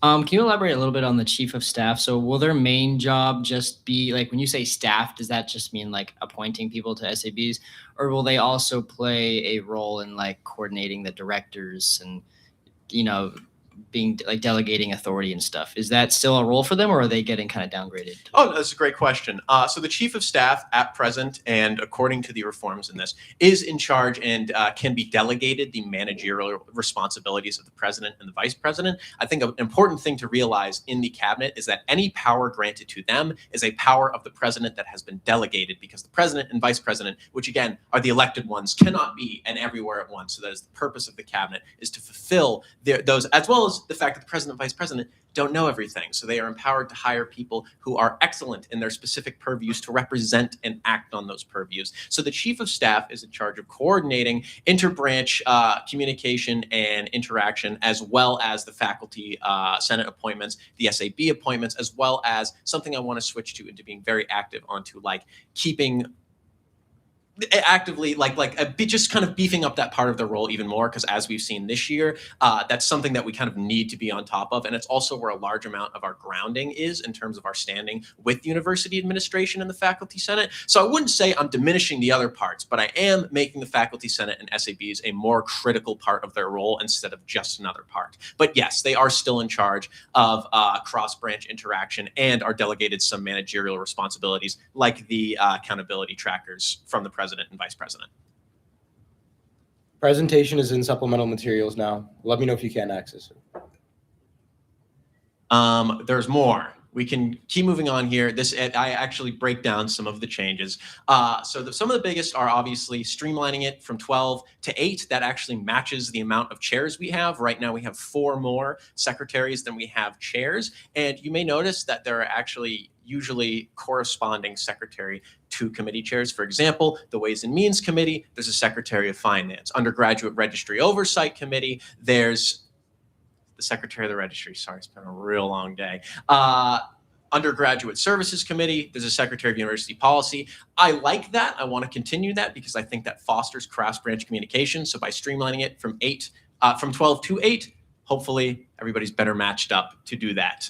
Also, this creates more teams instead of individual positions. One of the biggest things that leadership has been trying to hammer home is working together. And by shrinking the cabinet, but giving them more teams under it, it creates more group projects instead of these people being an office unto themselves. They will now have teams that they are required to lead, which, by the way, according to how undersecretaries are hired, these are positions, the positions under them, I mean, will be positions that are open to all senators. Other than that, I think we can move on. So here's the change chart, part 1. As you may notice, some of them aren't really changing much. Attorney General becoming Attorney General. A lot of these are just name changes. The only 2 on here is that the Secretary of Veterans Affairs is becoming the Commissioner of Veterans Affairs, which will now be hired by the Director of Diversity, Equity, and Inclusion, because at the end of the day, the Commissioner of Veterans Affairs' job is to represent the interests of our student veterans, and equity, inclusion, that seems very relevant under diversity, equity, and inclusion. As well as that, the Secretary of Technology is going under PR because of the amount of live, quick updates you need in outreach and SGA outreach, and keeping our materials up to date and all centralized in a location. So ideally, that will foster a lot of communication between those 2 for quick social media website changes. And we can keep moving on. The only big ones on this one are External Affairs is becoming Community Relations, because External Affairs, that's everything. It just was kind of a muddy name. Community Relations, our relationship with the Town Council of Amherst, is really the biggest responsibility of that role. So just hampering on what it should be about. As well as that, the biggest change, I think, to the composition of the cabinet is the Secretary of Sustainability and Secretary of Health and Wellbeing are now becoming the Commissioner of Sustainability and Commissioner of Health and Accessibility, some of which is actually taken from a proposal by Chair Trong for a Secretary of Accessibility that I thought was a wonderful idea. So both of those are going under the Director of Student Affairs and University Life, because both of those seem pretty relevant to student affairs and university life. Are there any questions about the changes we've made to the composition? Yes. Where's the mic? You don't mind. All right, so as of right now, the only positions underneath anybody that are being paid are for the Secretary of Finance. But for some of these new directors, they seem like they're expanding their responsibilities a lot more. Like student affairs and university life seems like it's expanding quite a lot. So will there be any more paid opportunities for positions underneath? Okay, actually, could we go back a couple slides? I can answer that much better. There we go, this one. So actually, the positions that are under every director, I've only included paid positions. So everything on here is paid at different rates according to the rates that we use for things like the treasurer, deputy attorney general, and again, the 4 undersecretaries that we have been budgeted for in the past. This is not creating more jobs for the executive. This is just ironing down the jobs and money we already have. Like if we go back a slide, you can see we used to have 5 office managers and we budgeted for 4 paid undersecretaries. This is taking those jobs that some of which we didn't even hire this year, the others we're getting rid of for the reasons I've already stated, and ironing down what they are on a year-to-year basis for the sake of consistency. Because as in any student government, biggest thing is every year, entirely new people in these positions. So it's very important for continuity. In addition to that, our budget is due on Monday to Darren and the Ways and Means Committee. So you're more than welcome to review the budget to look at the specific hours. And then after approval, of course, you'll see them here. Okay. Other than that, I think we're ready to go back to where we end after this. So the biggest changes, as we've already covered, switching secretary with director for the reasons listed, giving more leadership responsibility to directors. I think the biggest thing is that chairs, you guys are entrusted to be the general leadership and guiding hand of your committees. This will give directors similar responsibilities, as well as just creating more opportunities beyond the current 3 levels we have, and maybe hopefully blending leadership and where these responsibilities end a lot more, as well as shrinking the cabinet, but ironing out the responsibilities. There was a lot of stuff in there that we just, I'm going to say 50% of the stuff in Title III is things we just don't do anymore. And after looking at it, we would be benefited by not doing period, which is the reason we don't do it anyways, as well as a complete redo of the language and priorities of most of the roles in the executive branch. So this is not anything ginormous. It's not changing what the executive is. It's taking what it already is and fitting it to what the SGA is now, rather than what it was 30 years ago with a bunch of slapstick solutions in between, similar to what we are doing for every other title of our bylaws. I think that is the end of the presentation. But again, we are just first reading this today. Next Wednesday, we'll read it again. I just wanted to do this tonight so that we can get some of the biggest changes out of the way, maybe any big questions answered, because next Wednesday, I would really prefer for it to be as smooth as possible. So if anybody has any glaring problems or huge questions, one, ask them now. It's also very late though. So within the next week, email me, let's meet up, talk about it, hash through any issues. Other than that, are there any further questions on the floor? All right. In Awesome. accordance, yeah. Good. Do we have to read the whole thing? No, I'm not. I'm obviously not going to read the whole thing because it's the whole title being rewritten. But in accordance with the first read policy, this motion will be tabled to our meeting on April 15th. So whenever you have time, please take a look at the text. It's a lot to go through, but just make sure you go over the important parts. And again, if you have any questions or recommendations for changes, please go to President Borowski with them. Thank you, guys. With that, the Senate will now move on. These next two are quick, so hopefully it should work out. The chairs have voted to override first read for the remaining 2 motions. The Senate will now consider S84, a motion to amend Title II, Chapter 23 of the Constitution and General Bylaws of the Student Government Association. This was reviewed by the Committee on Administrative Affairs on April 2nd and was reported with amendments. Well, I am one of the sponsors of this motion. Basically, the only change, it's regarding the first read policy, and it's just to exclude special orders from it. Just to remind the Senate, special orders are motions to fill vacant Senate seats, elections commission appointments, special assistant appointments, Senate committee appointments, presidential appointments, the annual SGA S1 Budget Act, motions for expulsion, and articles of impeachment. The purpose of the first read policy was to allow for more time for the review of legislation. But obviously the things that I've listed don't really need that much review because they're not textually heavy. And of course, some of them are time sensitive. And so I felt it was in the best interest of the Senate to have special orders excluded from the first read policy, because up till now, we've been having the chairs gather and manually excluding special orders. I figured it'd be more streamlined just to have it in the bylaws. Are there any questions about this amendment? Is there a second? Does there exist a need for debate? With no indication of a need for debate, the motion is called and the question is on the passage of S84, a motion to amend Title II, Chapter 23 of the Constitution and General Bylaws of the Student Government Association. All those in favor, please say aye. Aye. Those opposed say no. Those abstaining say abstain. In the opinion of the chair, the ayes have it and the motion is passed. The Senate will now consider S85, a motion to amend Appendix B of the General Bylaws of the Student Government Association, sponsored by Chair Dami. This was reviewed by the Committee on Administrative Affairs on April 2nd and was reported favorably. The sponsorship is recognized for a factual description. Darren, can you pass the mic down, please? Thanks. Okay, so this amendment is just, we got an email from, JD sent me and Ishan an email about how the chancellor's office reached out saying that our Appendix B consultation policy, the guidelines for the consultation with the undergraduate student body was not up to date. The one in the bylaws was from 2015, and the one in that one that's supposed to be in the bylaws was supposed to be the one that was updated in 2020. It was signed by the president of the SGA and the chancellor's office and everything. So we just had to update it in the bylaws. That's it.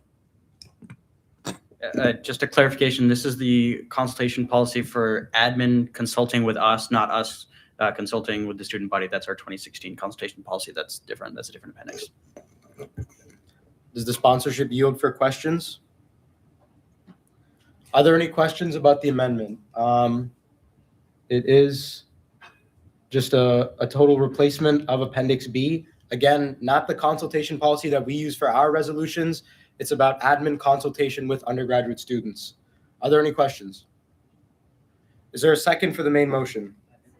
Does there exist a need for debate? With no indication of a need for debate, the motion is called and the question is on the passage of S85, a motion to amend Appendix B of the general bylaws of the Student Government Association. All those in favor of passage, please say aye. Those opposed, please say no. Those abstaining, say abstain. In the opinion of the chair, the ayes have it and the motion is passed. That concludes Senate business for this meeting, and we will now move on to officer reports. University Student Trustee Marino is recognized. President Borowski is recognized. Vice President Nalivo is recognized.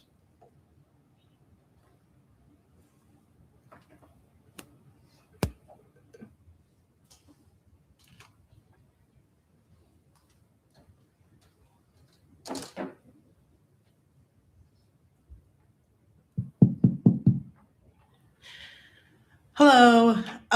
This is going to be a moment of tough love. I'm not going to lie. This past week, we had Multicultural Night, and I was extremely disappointed in not only your attendance, but also your involvement in that event and your involvement in promoting that event, participating in that event, even associating with that event. We're all leaders in this room. I commend you for putting your name on the ballot to represent your peers. It's kind of tough when we sit in this body and we, take the microphones, we ask good questions, but then we leave this room and it's very hard to actually see how we're participating on campus. It's difficult to get you to sign up for student advisory boards. A lot of the time, people who sign up for those boards don't even show up. We get reports from administration nearly every week, multiple administrators, that people aren't showing up to these meetings and you're not representing your peers. I commend you for showing up to these meetings, and I thank you for the time that you dedicate on Wednesdays. But I really, really think that we as a body need to hold each other accountable in the imprint that we're leaving outside of the Cape Cod Lounge. Thank you.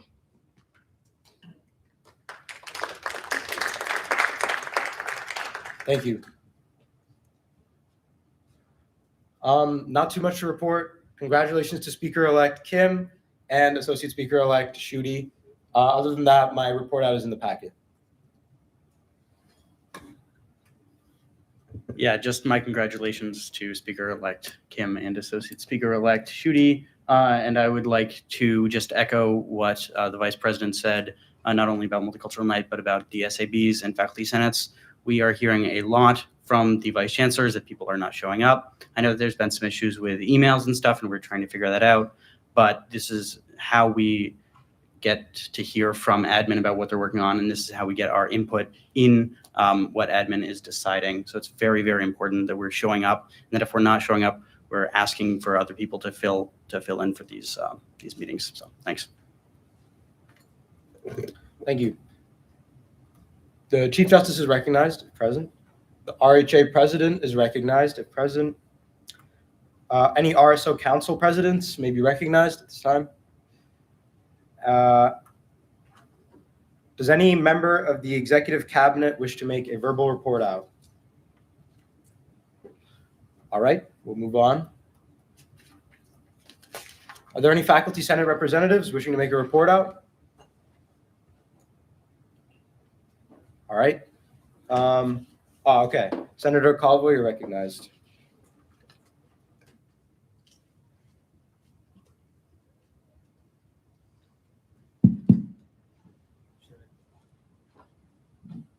Hello. Yeah, so I went to the Academic Programs and Budget Council. Basically, what they ended up doing there was they approved 3 certificates for, I think it was, yeah, AI in the humanities and fine arts, storytelling with digital and emerging media, and innovation and entrepreneurship. They approved those 3 certificates. So if anyone's interested in that, well, there it is. Also, they confirmed that the global launch program will not be costing any more than actually going to regular UMass. And finally, they were trying to raise the credit transfer maximum of 75 credits to, well, being more, but they didn't have enough like evidence to make a conclusion, so they left it for later. That's pretty much all they had going in their meeting, and yeah, thank you. Chair Hood, you're recognized. Sorry, did you say the first certificate you were saying they said was that AI and Yeah, AI in the humanities and fine arts. That's how it's called. That's actually on pause right now while it undergoes reforms because major issues came up during AMC and the program subcommittee I'm on. Yeah, it Okay. was on pause. It was basically like approved, but they did say that they wanted to make like a few adjustments before actually like putting it up there. But it was kind of like in a middle ground. Yeah. Thank you for the clarification. Senator Torngrip, you have a question? The question was if you could repeat all the certificates. Well, yeah, sure. Is AI in the humanities and fine arts, then storytelling with digital and emerging media, and the third one is innovation and entrepreneurship. Those are the third certificate. The 3 of them. Are there any further questions? All right. Thank you, Senator Calvo. Are there any more faculty senate representatives? Senator Walker Hoover, you're recognized.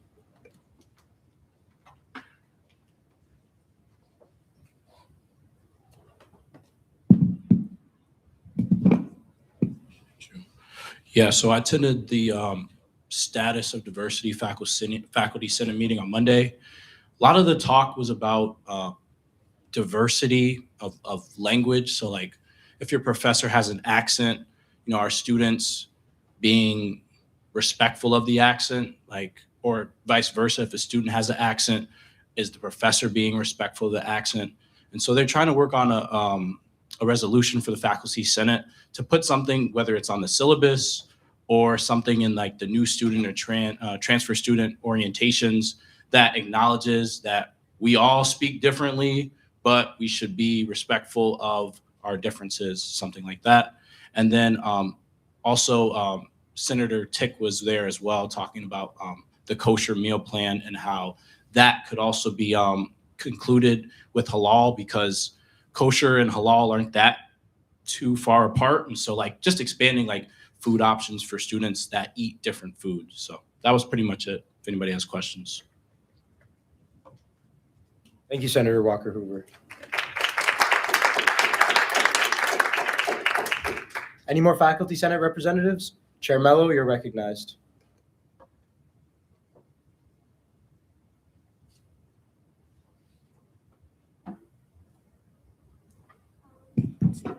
So Academic Matters Council met today. I've heard from them and Gen Ed Council, a number of other councils, UEC also, that students are not showing up, and just want everyone to be aware that for the last month of these meetings, they often have food. I know AMC has a taco bar coming up. UEC, which is Undergrad Education Council, is going to have some sandwiches, fruit platters, like all this stuff. If you're hungry in the middle of the day, there's some great opportunities for you between classes. Just stop by a meeting, help out a bit, show up. It's really important, and you can also get a free meal out of it. AMC also just passed 3 new programs. So sociology will now have 5 concentrations. Senator Ercole Espinal actually was a big part of that. So I know she's not here anymore, but always great to have students in the student government working with their departments and creating these great programs. The certificate that Senator Calvo talked about is currently on hold. It was AI in the humanities. That one in particular had some issues because they were taking comp sci classes and trying to put humanities students into them, and those are often not like seniors in those who are in those programs who are trying to graduate might not be able to enroll. So adding a whole nother department doesn't necessarily foster a great connection there, but it is something in the works. So if you're interested in anything like that, please let me know. I have like full syllabi, course descriptions, all that stuff. We can talk after this or another time. Marketing is now going to have a couple new courses. It's part of a large decision in Eisenberg. Basically, they want to take a lot of the elective spots and make them more centered around goals that you need, like for your career, for your personal development, changing what their first year seminars are. So if you're in Eisenberg, I can also talk to you as well about that. And then there's a new Innovate certificate. It's a pan-campus program out of Eisenberg and a lot of other programs here where you can basically take an entrepreneur certificate. If you want to be an entrepreneur or have any interest in that, there's a whole capstone, there's advising, there's great support systems for that. It's going to be starting, I believe, next semester. So even if you're not in the Eisenberg program, you can take like business classes effectively. So that's a huge decision out of that. And then in general, there's a bunch of courses, policies, and some things include that if you're in the band or if you're an NCAA athlete and you end up having to go to events like athletic events that you did not plan for, so like you made your schedule assuming that your team wasn't going to make it to the final 8 and then all of a sudden you are, it's not necessarily your fault that you're missing classes. So there's a new policy to get excused from that if you're in marching band or any of the official UMass athletics. And then there's some others in the works, including leave of absence, credits. There's a lot of stuff going on. So if you're interested in anything, if you have any issues with academic policies, like please let me know. There's a lot going on. So I just would love consultation and feedback and everything like that. So thank you. Any questions? Okay, great. Thank you.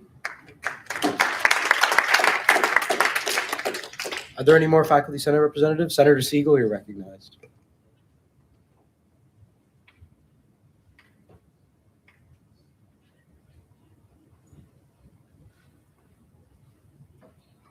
Hello. So I got to go to the SAL, the Student Affairs and University Life Faculty Senate Committee meeting.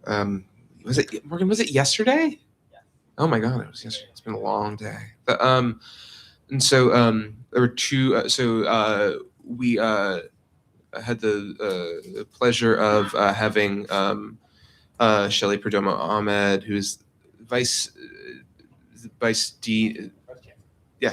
Chancellor of Student Affairs Campus, Student Affairs, to talk about the DRST, the Demonstration Response Safety Team, and protest policy on campus, which is conversations I've been involved in for some time now, and as well as talking about micromobility policy. I will say, if you are somebody who is like a big fan of micromobility devices like electronic scooters, as well as stuff like pedal bikes, etc., now is the time to speak up. Miles brought in last week a map of the proposed map of the area, which would be a dismount zone here in the center of campus. Me or Morgan can maybe try to get that sent to you guys in the email chain for this meeting, because like it's you should all take a look at that, make sure you're cool with that, so and like pipe up if you have any complaints. I know that for some like bike users, that they were not super happy with how that was looking for them compared to like the electric vehicles, which I think people are pretty happy about getting those out in the middle of campus. But with DRST stuff, we had a very constructive conversation with Shelley, sort of talking about like what does it look like to repair relations between the radical student movement and the DRST, et cetera, going forward. And sort of the conclusion I came to, sort of the short conclusion that I came to from that conversation is that the two, and I think that Shelley would mostly agree with me on this, was that like the best way to solve both sides' concerns is to really seriously talk about the like what it looks like for the demands of these movements to be implemented, but where those can't, and short of that, where administration disagrees, holds a different viewpoint, whatever, where in those places where we can't find sort of a common agenda, the approach that we need to start taking needs to be, maybe my feeling and my sense by the end of that meeting was that it needs to be sort of a transition from this idea of like, students and administration and student movements and whatever are one big happy family, and we need to sit down and feel our feelings and we can just like let bygones be bygones, whatever. No, there's been real damage done, and also the nature of these struggles, of these campaigns, etc., is fundamentally like its fundamental character is there's an antagonistic contradiction between these student movements and administration. And so the approach that we need to take about it with that is not trying to resolve these things without actually resolving the concerns to make them go away, but to try to set rules of engagement that people are happier about. That was sort of my feeling, but yeah, that was my takeaway from that. Morgan, you agree with that? Thank you. Any more faculty senate representatives? Any ESO event representatives may be recognized. Any advisory board representatives may be recognized.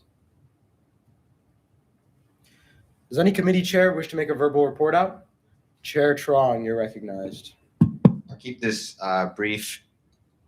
First off, Ways and Means has begun budget voting up until now, about 2.5, 3 weeks.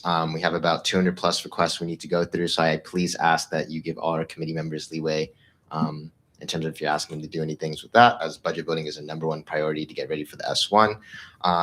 Effective immediately, beginning this week, I've spoken with Speaker Davidi as well as with JD. All committee members, which will be 7 committee members, will be having their hours increased from the 10 hours to the 20 hours, which will bring us to 6,300 out of the 12,600 that we budgeted for. So we are still under budget using 50% because we didn't budget vote in the fall. Additionally, really important with transparency, if your RSO missed the budget deadline and you have a reason and would like to file a petition, you have until Friday, 12:06 p.m. on the dot to submit an eligibility petition as compliant with Title VI. And then on April 7th and April 6th, campus relays were sent out with the full email details. So if you're in an RSO, please read them. If you know people on RSOs, please tell them to read them because it's very important information with deadlines. The way that we're doing the budgeting process has changed from last year, so it's really important that you check. If you have gotten your budget back from source for revisions, you have until Sunday night to submit it. If you don't, your budget will not be reviewed. So make sure you submit it on time. There will be no late extensions granted. And then last but not least, moving forward, when Ways and Means votes on your budget, we're going to notify the RSO once we voted on them, and they'll have 2 days to decide what to do with it before we automatically send it to SACO. So they'll have 2 days to figure out if they want to appeal it, if they want to revise it, etc. Okay, that's everything. Thank you. And just to clarify a little more, Ways and Means committee members were budgeted 10 hours to be paid for budget voting in the fall, but no budget voting was conducted. So now we're giving them the opportunity to be paid for up to 20 hours if that much budget voting is conducted in the spring, which is this semester. Any other chairs? Yeah, Chair Hood, you're recognized. Don't put that picture away, bro. Yeah, just real quick. Yeah, Title VII's coming up next week. Hopefully it's going to have a lot of reforms. So hope you guys are engaged and ready for that meeting. I just want to give a quick update on a meeting we had today that I think is a little promising. There's been a lot of questions about RSO space booking and space availability on campus, but we had a pretty productive meeting with Farshid and also Thomas Shea, who helps book space, and it was looks pretty promising for a future of maybe opening up another academic space for a pilot program and maybe moving forward with better relations in the future. The idea is we're going to have better structures for holding RSOs accountable that misuse academic spaces, therefore allowing us to open more academic spaces for RSOs to be used. But it will be seen whether that actually comes into practice, but it will take us kind of presenting a plan that the deans of the buildings think will alleviate any issues in the future, such as moving tables around or leaving food, that sort of thing. So good news, but lots of progress yet to be made. Thank you. Any questions? All right, thanks. Any other chairs? All right. JD? All right. Are there any other motions on the floor except a motion to adjourn? Seeing none, the Associate Speaker will record the ending roll call. Senator Shrafi. Senator Shrafi, absent. Senator Baker. Senator Baker, present. Senator Blair. Senator Blair, present. Senator Breen. Senator Calvo. Senator Calvo, present. Senator Chamu. Senator Chamu, present. Senator Chaparro. Chaparro, present. Chair Dami. Chair Dami, present. Senator Dang. Senator Dang, present. If I could have just quiet for, just so I can finish, please. Senator Haycock. Senator Haycock, absent. Senator Ercole Espinal. Senator Ercole Espinal, absent. Senator Hirondani. Senator Hirondani, absent. Chair Hood. Chair Hood, present. Senator Huang. Senator Huang, present. Senator Conan. Senator Conan, absent. Senator Kennedy. Senator Kennedy, absent. Chair Kim. Chair Kim, present. Senator Coheisen. Senator Coheisen, present. Senator Martos. Senator Martos, absent. Chair Mello. Chair Mello, present. Senator Morales-Kino.